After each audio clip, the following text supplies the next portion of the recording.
Teleamazonas presenta 24 horas con Freddy Paredes. Amigos, buenas noches. Aquí iniciamos. Antes de que finalice esta semana, el gobierno enviará las preguntas de la consulta popular y el referendo a la Corte Constitucional. Así lo anunció este domingo el ministro de Gobierno, Francisco Jiménez. Serán 12 preguntas y contendrán 3 temas. Una de ellas será sobre la seguridad en el país. Será el presidente de la República, Guillermo Lasso, el que hará el anuncio sobre el contenido de las preguntas de la consulta popular y referendo que el gobierno prepara y que, según el ministro de Gobierno, Francisco Jiménez, serán enviadas antes que finalice esta semana a la Corte Constitucional. Que lo tenemos prácticamente listo, lo hemos estudiado mucho, lo hemos revisado mucho y nosotros ya en el transcurso de esta semana, máximo a finales de esta semana o comienzos de la otra, le estaríamos presentando ya definitivamente para ante la Corte Constitucional. Jiménez explicó que serán entre 10 y 12 preguntas. Lo que sí está definido, aseguró, son las temáticas. Se consultará sobre seguridad, institucionalidad y economía. Probablemente puedan terminar siendo 9 o 10 de referéndum y 1 o 2 de consulta popular, pero es en función de esos criterios que le estamos manejando. Añadió que el gobierno analiza la posibilidad de que la consulta se lleve a cabo antes de las elecciones de febrero de 2023 para evitar que se mezcle con la coyuntura política. El constitucionalista Emilio Suárez explicó el procedimiento y los tiempos. Es decir, el presidente de la República hace pública su propuesta, la ingresa a la Corte Constitucional y la Corte tiene 20 días para emitir un dictamen en el cual decide si es que las preguntas son constitucionales o inconstitucionales. Sobre la estructura de las preguntas, el ministro Jiménez dijo además que fueron seleccionadas de un banco de 30 y que a la Corte se enviará un respaldo de aproximadamente 400 documentos. En Quito, Karen Aro Ruiz, 24 horas. Este martes no habrá sesión del Pleno de la Asamblea Nacional, pues el presidente Virgilio Saquicela no la convocó. Y crece entonces la expectativa por conocer si habrá o no la reconsideración de la votación del juicio político a los miembros del Consejo de la Judicatura. Pese a la expectativa generada por la posible reconsideración de la votación del juicio político a 3 vocales del Consejo de la Judicatura y a su expresidenta María del Carmen Maldonado, este martes no habrá sesión del Pleno de la Asamblea. El presidente del Legislativo, Virgilio Saquicela, no emitió una convocatoria este domingo y recordemos que cuando se trate de una sesión de Pleno debe hacerlo por lo menos con 48 horas de anticipación. Esto generó el siguiente pronunciamiento de la bancada del Acuerdo Nacional. Sorprende que hasta el momento no haya sido convocada una nueva sesión. Nos preguntamos, ¿cuál es el acuerdo con el correísmo y el Partido Social Cristiano? ¿O acaso hasta el momento no logran conseguir los votos para pedir la reconsideración y por ello no nos llaman a sesionar? 2 expertos detallan lo que establece la Ley Orgánica de la Función Legislativa respecto a este tema. Prevé que durante la misma sesión o en la siguiente sesión cualquiera de los asambleístas pueda solicitar la reconsideración de la decisión adoptada por el Pleno de la Asamblea Nacional. Para que alcance la reconsideración, es decir, permita abrir nuevamente la decisión adoptada por el Pleno de la Asamblea Nacional, tienen que conseguir al menos la mayoría absoluta, es decir, al menos 70 votos. Pero para la destitución y censura se requieren los 92 votos que no se alcanzaron el pasado viernes. Un detalle importante a tomar en cuenta es que esa moción solo se podrá presentar si se convoca una nueva sesión de pleno y no si se trata de la continuación de una sesión suspendida. El presidente de la Asamblea Nacional puede jugar y convocar esta semana únicamente sesiones suspendidas, con lo cual podría todavía alargar aún más ese proceso de negociación. Además, la ley permite que asambleístas alternos puedan participar en una eventual reconsideración de los votos. Porque como estábamos explicando, es una nueva sesión y de esta manera podría cambiarse, podría ser una de las formas en que se cambie la votación, en que se consigan esas cinco votos que faltan. De igual forma, en las 137 curules del legislativo se podrá votar porque no se trata de una rectificación. Cuando se señala rectificación, solo votan los que estuvieron presentes y los que votaron inicialmente. Pero en la reconsideración votan absolutamente todos los asambleístas que estén en ese momento. Alberto Luna, 24 horas. El Consejo de Participación Ciudadana y Control Social se enfrenta a una aparente nueva mayoría que busca elegir al vocal del Consejo de la Judicatura. De acuerdo con el presidente Hernán Ulloa, para que eso ocurra, se deberá esperar que la Corte Constitucional resuelva una acción extraordinaria de protección pendiente en este caso. 6 contra 1 sería la mayoría coyuntural que se formó al interior del Consejo de Participación Ciudadana y Control Social. Una lucha que esta vez se centra en posesionar o no al vocal del Consejo de la Judicatura de una terna enviada por la Corte Nacional de Justicia. Según el consejero David Rosero, la supuesta nueva mayoría espera que el presidente convoque a una sesión para dar a conocer el listado de nombres, pero ya van 2 ocasiones en las que el Pleno no ha podido instalarse. Ha dicho que está en calamidad doméstica, por eso hemos emitido un comunicado 6 consejeros para que se pueda sesionar y se pueda trabajar. Hernán Ulloa, quien preside el Consejo de Participación Ciudadana, insiste en que no ha cambiado la posición de los vocales y anuncia que no dará paso a este requerimiento, pues a su parecer la terna fue enviada sin que se haya realizado un requerimiento formal. Además, tampoco se ha recibido por parte de la Judicatura una comunicación respecto a que exista una ausencia definitiva de un vocal principal o suplente. Entonces, ¿qué autoridad nos corresponde designar? Al suplente del doctor Álvaro Román nos corresponde delegitimarlo a él como autoridad designada por el Consejo Transitorio y caer en el juego de designar a una autoridad titular. La confusión respecto al cargo del Consejo de la Judicatura surgió desde la renuncia de María del Carmen Maldonado a la presidencia el pasado 2 de febrero. Pues el artículo 179 de la Constitución establece que quien lidera este organismo debe provenir de una terna de la Corte Nacional. Su suplente, Álvaro Román, proviene de una terna de Fiscalía. Paradójicamente, quien asumió el cargo como titular encargado, Fausto Murillo, tampoco cumple con este requisito. Pero también el máximo organismo de interpretación de la Constitución establece de que con un dictamen interpretativo de que no podemos tutelar las decisiones tomadas por el transitorio. De acuerdo a Ulloa, quien debe dirimir esto es la Corte Constitucional, pues Álvaro Román presentó una acción extraordinaria de protección que se resolverá en audiencia el próximo jueves 8 de septiembre a las 10 horas. En Quito, Daniela Valencia, 24 horas.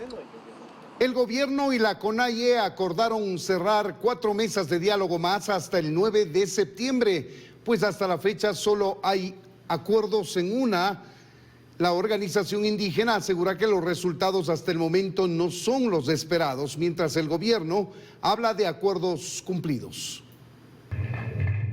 Han transcurrido 52 de los 90 días que se dieron de plazo el gobierno y la CONAIE para llegar a consensos en las mesas de diálogo tras el paro de junio pasado. Hasta hoy se han instalado 5 mesas, pero para la CONAIE, que aunque sí reconoce avances, los resultados alcanzados en esos días no son lo que esperaban, explica Zenaida Yazacama, vicepresidenta de la organización indígena. Quizás sus delegados tengan la voluntad, pero yo creo que aquí mucho tiene que ver el presidente de la República. Entonces, en la cual no hemos podido tener un resultado que esperábamos, entonces los días pasan y nos preocupa, porque para nosotros como dirigentes consideramos que si hubiera avance tendríamos alguna respuesta positiva al respecto. Posición que rechaza rotundamente el ministro de Gobierno Francisco Jiménez, quien ha participado en dichas mesas.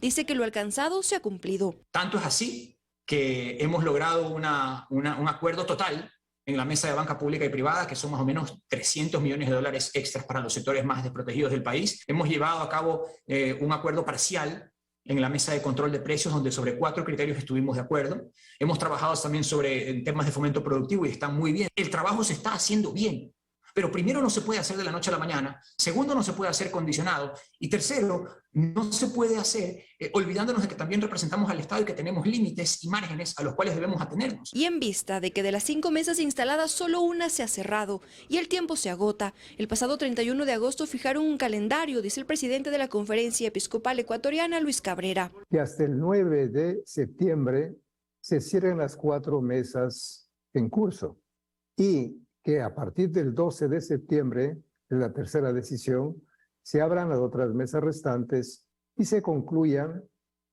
el 12 de octubre.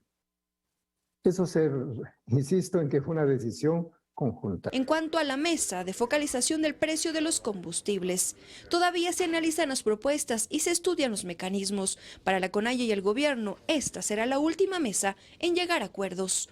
En Quito, Karen Aro Ruiz, 24 horas. Los miembros de las juntas receptoras del voto serán designados el 19 de septiembre y la notificación comenzará el día 27 de este mes. El Consejo Nacional Electoral espera que este año el porcentaje de conformación de mesas por parte de estudiantes universitarios sea aún mayor.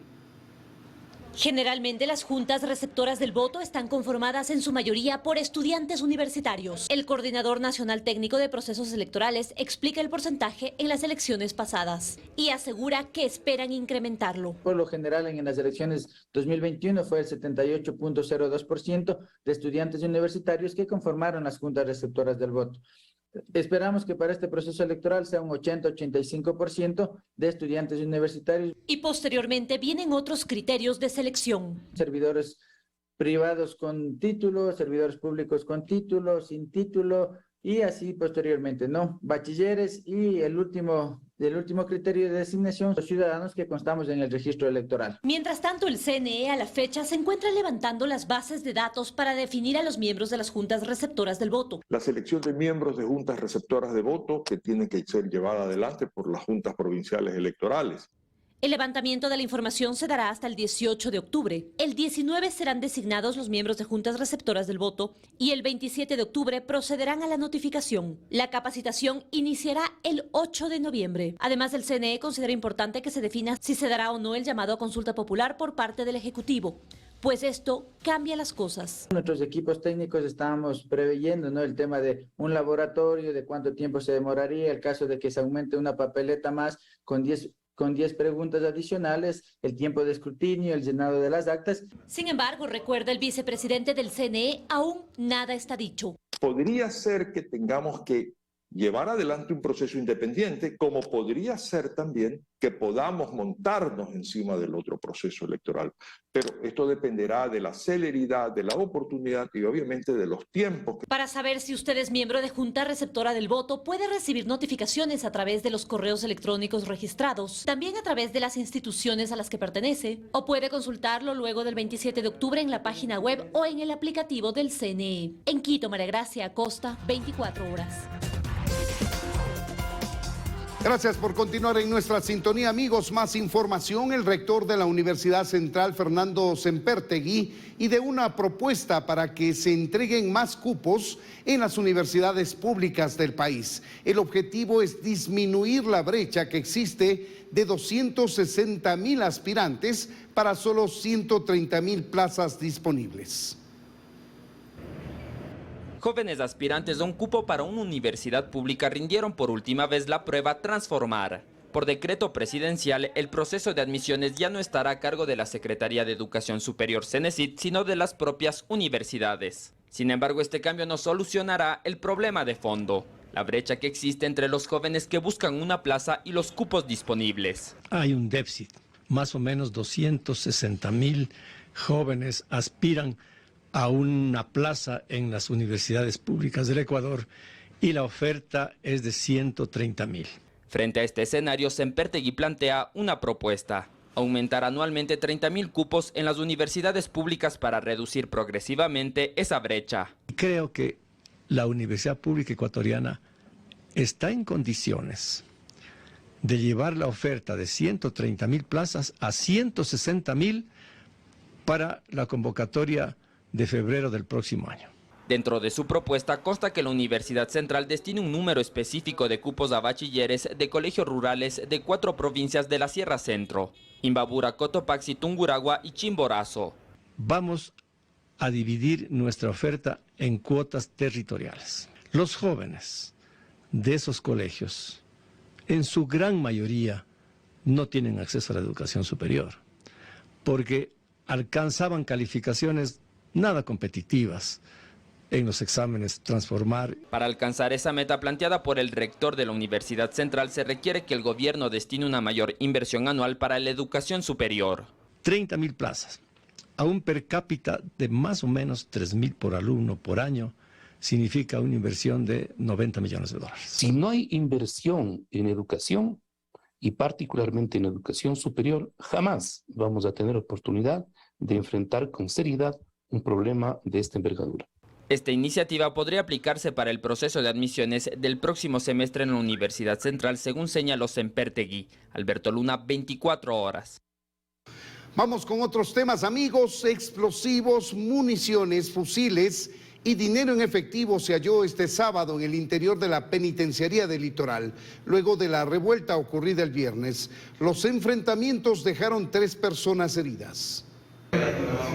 Este fue el arsenal que la policía decomisó luego del operativo realizado al interior de la penitenciaría del Litoral, tras los altercados ocurridos la tarde y noche del viernes. Se halló de todo, empezando por supuesto por armas de fuego, tipo fusil. 3 armas de fuego, 2 de ellas, 2 fusiles, uno calibre 7.62, calibre que usa munición militar. Tenemos un fusil calibre 2.23. A esto se suman más de 2.500 municiones. 1.800 municiones calibre 2.23, 1.493 calibre 9 milímetros. Tenemos 100 municiones calibre 7.62, también 5 artefactos explosivos. Pero no es todo. Además se hallaron 75 espadas artesanales, un módem Wi-Fi, routers, 100 litros de licor artesanal, un chaleco antibalas, dinero, celulares, cigarrillos y más. Esto tan solo en los pabellones 3 y 4, precisamente donde se dieron los enfrentamientos entre bandas criminales este viernes. Aparentemente una serían de los Águilas y otro de los Latin King. Este nuevo hecho de violencia y el arsenal decomisado dan cuenta de que el descontrol sigue latente en los centros penitenciarios. Cerca de las 6:30 de la tarde del viernes, en pleno horario de visitas, inició la ráfaga de balas en la penitenciaría. Pilas. Y empezada la noche ingresaban y salían de la penitenciaría elementos policiales en patrulleros y motos, sumado a ambulancias, personal del BOE y elementos militares.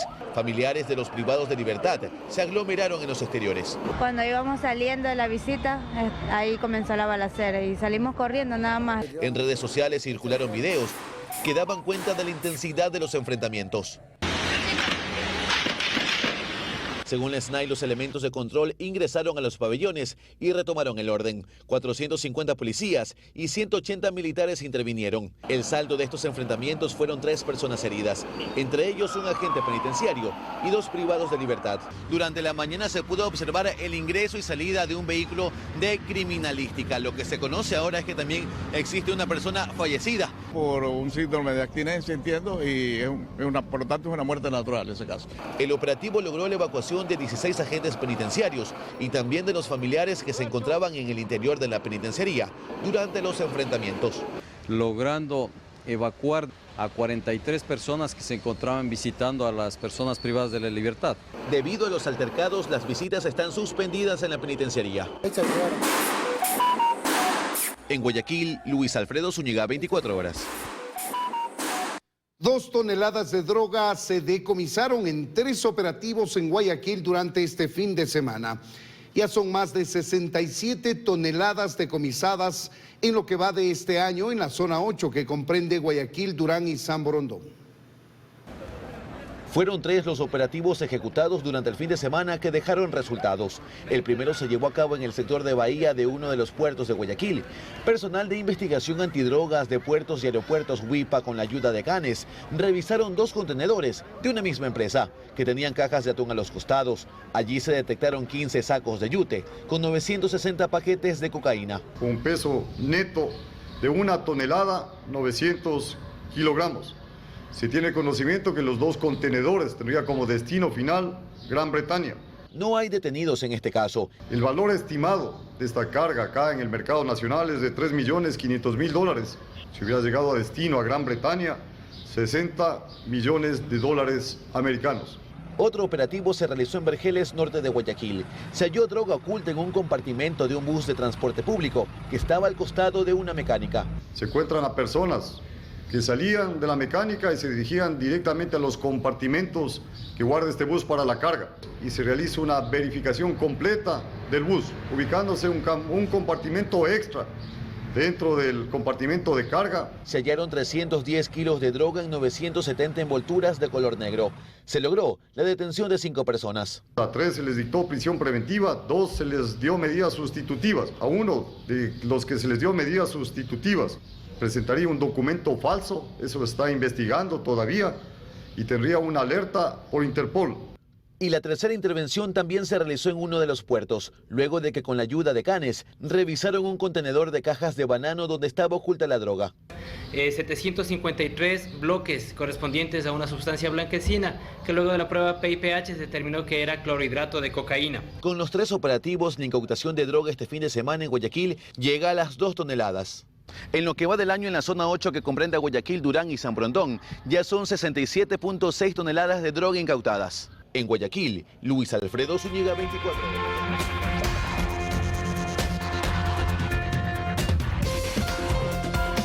Estamos de vuelta con más noticias, amigos. Papelerías y librerías del Centro Histórico de Quito registraron una masiva concurrencia este fin de semana. Padres de familia tuvieron que esperar más de 1 hora en promedio para comprar los útiles escolares de sus hijos a pocas horas de el regreso a clases.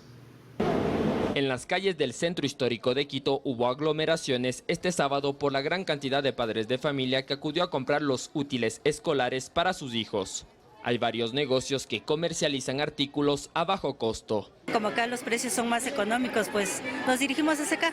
Vemos que hay bastante gente, es porque, bueno, el fin de semana se tiene más tiempo, ¿no? Paciencia es lo que más tenemos que tener en estos tiempos. Este lunes, el retorno a las clases presenciales en el régimen Sierra Amazonía será en todos los niveles y cursos.